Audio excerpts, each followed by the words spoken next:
Pergunta: quem exatamente nós somos na essência? E de onde exatamente nós viemos? E para onde exatamente nós vamos após a morte? Veja bem, todas estas questões têm sido debatidas através dos séculos e através das gerações por toda a humanidade, quer através da ciência, da religião ou da filosofia, pouco importa, pois até aqui eles não chegaram a um consenso. A pergunta que se levanta é: existe alguma passagem bíblica que descreva com perfeição exatamente quem exatamente nós somos na essência, de onde viemos e para onde vamos? A resposta é um absolutamente sim. E não apenas uma única passagem, como veremos a partir de agora. E para darmos início a este assunto, nada melhor do que começarmos pela leitura do Evangelho de João, no capítulo 10 e no versículo 34, onde disse Cristo: não está escrito na vossa lei, eu disse sois deuses? E a escritura não pode ser anulada, disse Cristo. Bom, vamos por partes. Se a escritura não pode ser anulada, então, de fato, nós somos deuses. Até porque Cristo não refutou tal ideia, muito pelo contrário, ele se utilizou do texto bíblico para defender a própria divindade. Pois quando Jesus afirmou que ele era filho de Deus, automaticamente ele se fez Deus a si mesmo. Pergunta: você não se descreve a si mesmo como filho de Deus? A religião não afirma que nós somos filhos de Deus? Bom, neste caso, você se faz Deus a si mesmo, assim como Jesus. Não há como negar o texto, meu amigo. Encare de frente exatamente os fatos. Todos nós somos deuses, disse a Escritura, conforme está escrito no livro de Salmos, capítulo 82, versículos 6 e 7. Disse o Senhor: vós sois deuses, e todos vós, filhos do Altíssimo.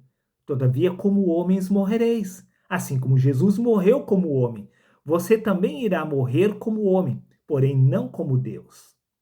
Como assim, como homem, como Deus? Bom, como homem você morrerá através do corpo, pois este corpo não é eterno. Porém, o espírito representa a sua divindade, a sua eternidade. O espírito não morre. Segundo a sua própria divindade espiritual, você nunca morrerá. Você irá morrer apenas como homem através do corpo. Vós sois deuses, e todos sois filhos do Altíssimo. Se pelo fato de Jesus ter afirmado que ele era filho de Deus, fazia dele o próprio Deus, por acaso, se todos nós somos filhos de Deus, nós não somos deuses? Aí você irá afirmar, mas dar lei? Nós não somos eternos. Deus está em todos os lugares, nós não. Com quem exatamente você aprendeu isto? Quem disse que você não é eterno? Você pensa ter nascido pela primeira vez, mas você verá que você está completamente equivocado.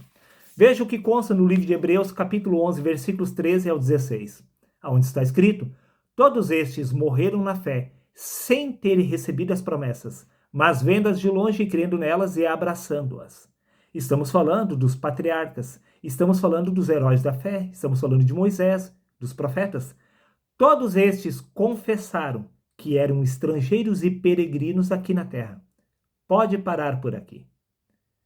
Se eles confessaram que eram estrangeiros e peregrinos aqui na terra, automaticamente eles confessaram que eles não pertenciam a este lugar.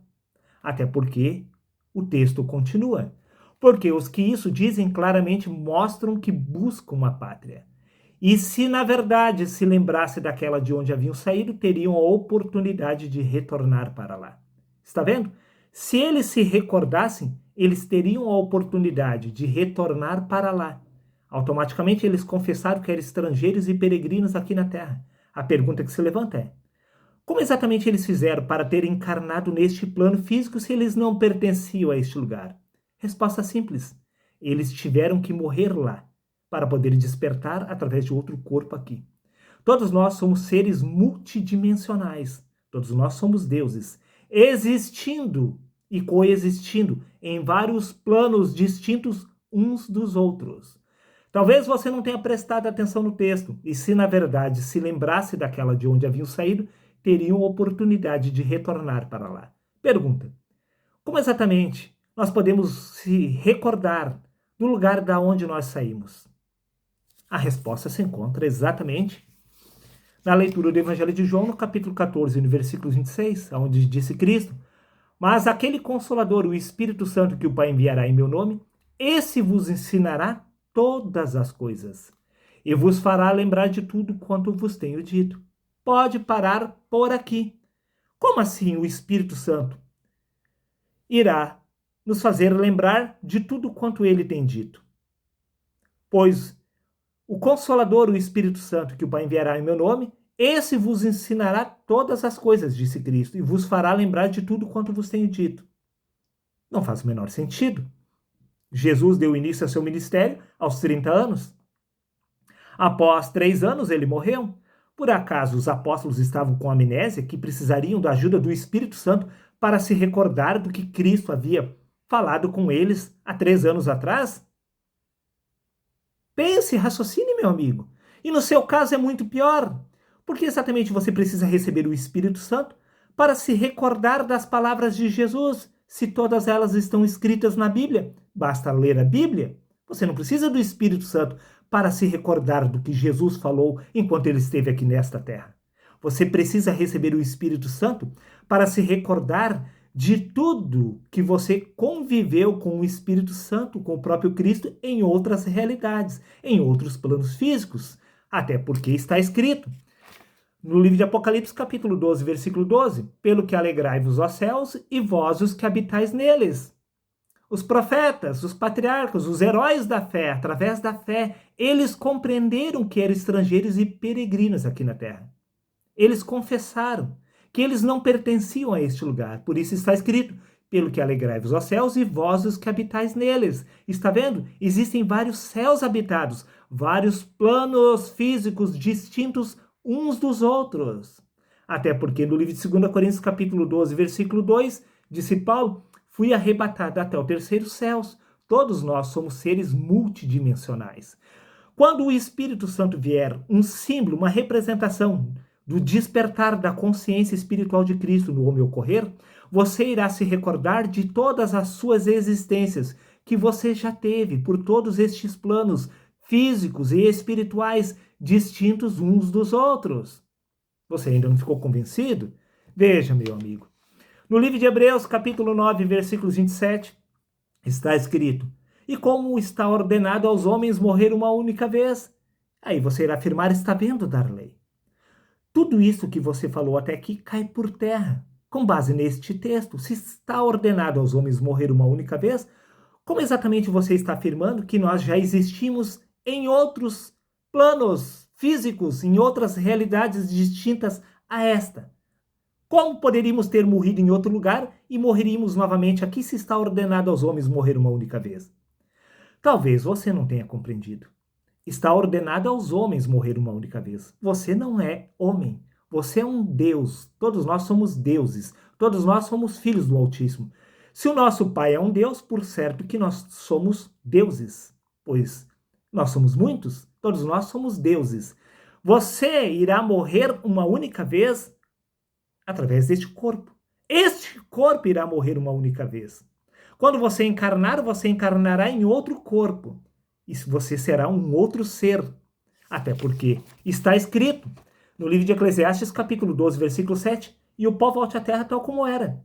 Mas o espírito não morre, pois o espírito retorna a Deus. E Deus torna a enviar o mesmo espírito para que outro ser seja criado, outro corpo. Conforme consta no livro de Salmos, capítulo 104, versículo 30. O pó volta ao pó, o espírito volta a Deus. Deus torna a enviar o mesmo espírito para que outro corpo seja criado. Por isso que se os apóstolos se recordassem do lugar da onde eles saíram, eles teriam a oportunidade de retornar para lá. E não só eles, como você também. Pois alegrai-vos aos céus e vós os que habitais neles. Todos nós somos seres multidimensionais, tendo uma experiência em consciência através do corpo, pois foi o verbo que se fez carne. Toda a carne é Deus em manifestação. Prova disso é que no livro de Efésios, capítulo 4, versículo 4, está escrito que há um só Espírito, e que Deus é este único Espírito, conforme consta no Evangelho de João, capítulo 4, versículos 24. Um único Espírito se desdobrando através de toda a matéria. Por isso está escrito exatamente no livro de Hebreus, capítulo 11, versículo 40. Porque Deus tinha previsto, disse Paulo, algo melhor exatamente para nós, para que eles sem nós não fossem aperfeiçoados. Todos os profetas, todos os patriarcas seriam aperfeiçoados através dos apóstolos. A pergunta é como? Através do Espírito, pois há um só Espírito.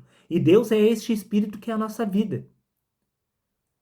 Veja bem, este corpo que você está usando é o corpo de Deus, conforme consta no livro de Atos, capítulo 17, versículos 27 a 28, para que buscassem ao Senhor, porventura, se tateando pudesse achar, ainda que Deus não está longe de cada um de nós, pois em Deus nós vivemos, nos movemos, existimos. Você vive, se move, existe através deste corpo. E quem vive, se move, existe através do corpo é o Espírito de Deus, conforme consta no livro de Gênesis, capítulo 6, versículo 3, aonde está escrito, meu Espírito não agirá para sempre no homem. É o Espírito que está vivendo, se movendo, existindo através do corpo. E quem está vivendo, se movendo, existindo através do corpo é exatamente você. Você é o próprio Deus, meu amigo, pois este é o templo de Deus, o corpo de Deus, onde Deus habita. Espera aí. Também está escrito que este é o corpo de Cristo, pois vós sois o corpo de Cristo. Espera aí. Se este é o corpo de Cristo e o corpo de Deus, e este também é o seu próprio corpo, quem exatamente você é, senão o próprio Deus, tendo uma experiência inconsciente através do corpo? Pois quando o verbo se fez carne, ele perdeu a sua auto-identidade espiritual.